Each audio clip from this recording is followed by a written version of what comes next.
I'm back. This is so funny. I just jumped out of bed right now because I heard the thunder outside. And then I thought, this is the time for Limpopo summers. I don't know if you can hear it. You probably can't hear it, but I can hear it. This is the time, guys. Okay. So, Limpopo Summers is a poem I wrote in, oh my gosh, I can't remember when. It doesn't matter. It wasn't last year. Last year was 2019. Yes, it was actually last year around Feb. I was in Makanda, Grahamstown, Makanda, and we were doing a creative writing course, and we were just free writing, like brainstorming ideas. But the night before, it had rained so much, like heavy rain, thunder type of rain. And I remember just lying in bed thinking about home, being so homesick because of that thunderstorm. So because of that, my homesickness, my nostalgia, I penned this down. And initially it was called Nostalgia, but later on I decided to call it Limpopo Summers. So I will read Limpopo Summers. It goes like this. I remember my childhood. Something about the thunderstorms tonight takes me back to that night 24 years when I was 12 years old and the lights had gone out because of the thunderstorm. I remember my mother holding a candle. And later on, I remember my brother and me playing with the candle, teasing it with our fingers. The flame would dance around, attracted to our tiny little fingers. I remember those thunderstorms of my childhood, loud and frightening. My brother would quiver with fear and hide behind my mother.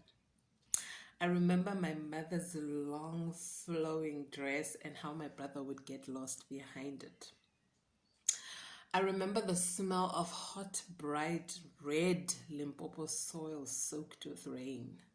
You could eat that soil, and some did. I remember thinking that the soil was painted red and that the devil was hiding beneath the surface, deep underground, where he roasted sinners in hell. I remember that when it rained, after the scorching Limpopo sun had punished us into submission, the earth seemed to be letting off some steam. Perhaps it was breathing a deep, heavy sigh of relief because finally the rains had come. I remember our house at number 931B in Goangoa, at the edge of town near the railway. We walk along the track on a suicide mission, but also running from the police who routinely patrolled the tracks. I remember our street before the tarred roads. It was full of sand, much like a beach. I remember that sandy street, and when it rained, it became a spontaneous river that carried with it our childhood dreams. Once after the rain, I remember seeing some crabs walking sideways. They seemed to be dancing. I remember the trees in our yard, the frangipani, the jacaranda, and the white syringa.